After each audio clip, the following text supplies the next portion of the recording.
Between Samoa Joe no showing the Fan Fest, MJF walking out, there is a lot of stuff happening this weekend in AEW. So instead of normally putting, WWE news, Impact news, GCW, or whatever, today's video is solely focused on AEW. And truthfully, it all has to do with one thing. There is a massive problem in this company. Now, it's really important that you watch this video all the way to the end because I want to make my opinions very, very clear.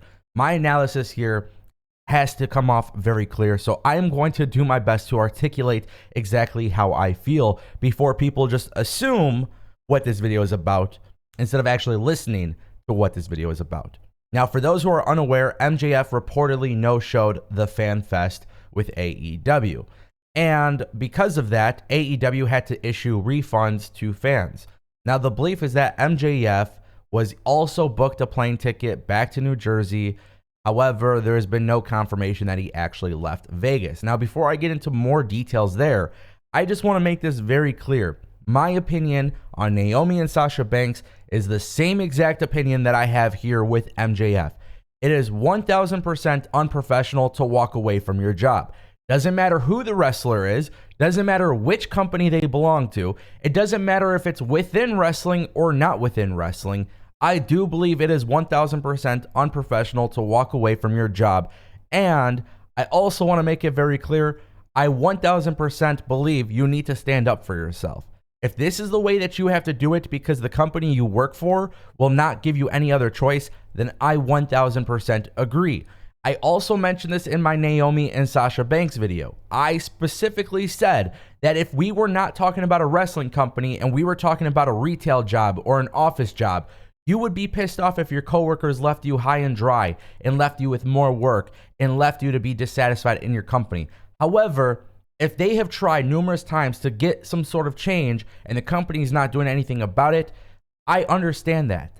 And that's why, to me, the situations, while they are very different, my opinion doesn't change much on the matter. Now, here's the thing. MJF has a very, very, very interesting scenario happening here because MJF could very well be in character. So when you look at AEW versus WWE, there has been this conversation as to whether or not MJF would be going to WWE or at least willing to go to WWE. Now, when mentioned about this, when this has been brought up to Tony Khan, he mentioned specifically that he likes when real life stuff is put on television or whatever. Cool. However, during a special Wrestling Observer radio show this weekend, Meltzer and Alvarez added that there is a big shift in AEW for people who would not mind going to WWE.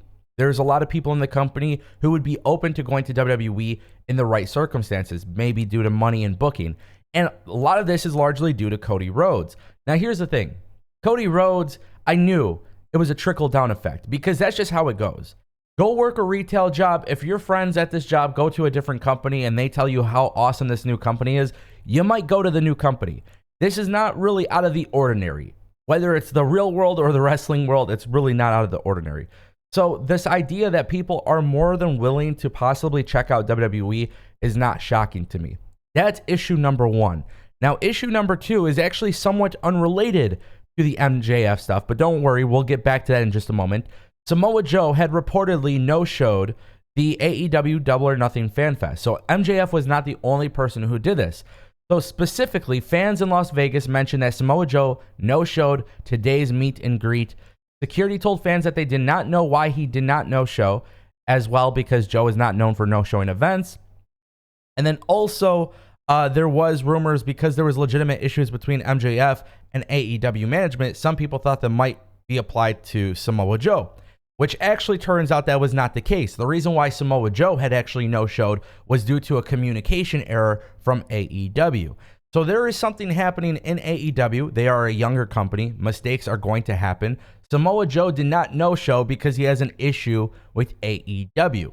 Right now, there is actually nothing being discussed in regards to problems between AEW and its talent other than MJF. So some people on social media are trying to use Samoa Joe no-showing as a way to basically beat up AEW, which I don't think is fair because if it's a communication issue, yeah, it sucks, don't get me wrong. Especially when people are paying money to go see them, that's a really bad communication issue to have. But this is not a situation where AEW like intentionally dropped the ball. This is not a situation where Samoa Joe intentionally dropped the ball, which then brings us back to MJF. So MJF no showing the Fan Fest is part of the problem. AEW having communication issues is another problem. How do they intertwine? Now, you might be asking me, what do they have to do with each other? Well, MJF has mentioned before publicly that he wants the best possible deal. And he talks a lot about his contract ending in January 2024. Now, keep in mind, guys, this video is going up May 29th, 2022. That's a long ways away. Does this mean MJF is not going to be working for AEW? We don't know. That's the problem here, is we don't know. Let me also remind you, AEW was advertising MJF versus Wardlow on Twitter and then removed the tweet. So has MJF been pulled from AEW Double or Nothing? We don't know. Now back to the Samoa Joe thing. If there's communication issues, if wrestlers are more than willing to check out WWE, right? They're more than willing to see what WWE can offer. And on top of that, new wrestlers are coming into the company being handed world championship title shots.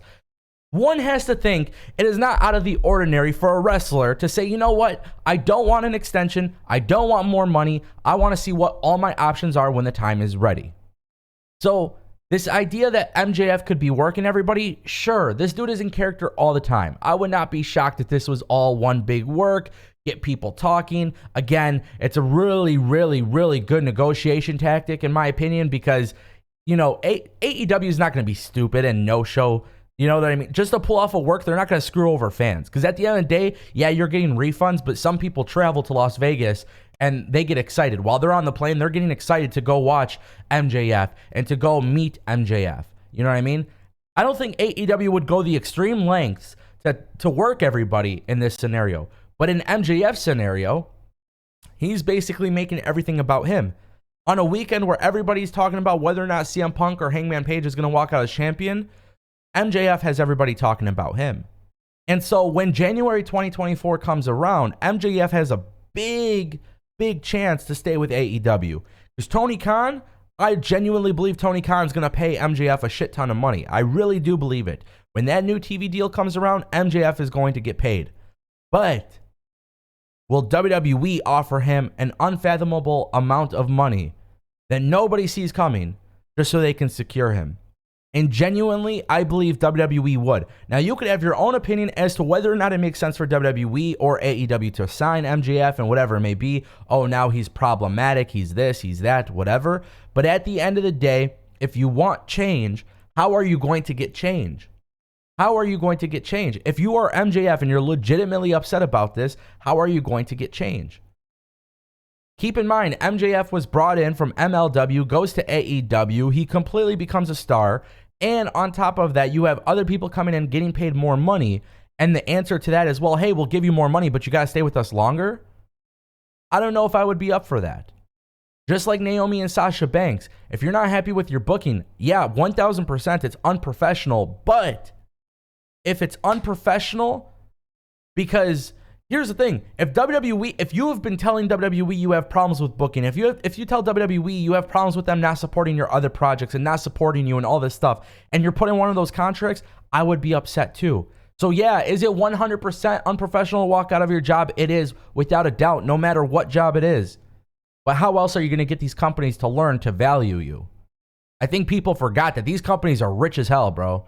They're rich as hell. They're making money. They're making bread. Tony Khan loves to brag about how much money he's got. WWE loves to talk about how they're making $1 billion. They're on these media calls. And the thing is, it reminds me of the UFC. Dana White making a shit ton of money. The UFC making a shit ton of money, but fighter pay is absolutely garbage. When are people going to start caring about the talent? Yeah, they shouldn't be walking out, but the fact that it's gotten talent to no-show or walk out, hand in their title belts, the fact that it's gotten there basically says there's a problem. And whether or not you want to blame the companies, that's up to you. You could blame the talent if you want, but if you can't identify that there's a problem, then how are these companies going to change? I just don't see change happening unless people speak up for themselves. Let me know what you guys think down below. Is MJF officially pulled from the event? I don't know, but let me know what you think.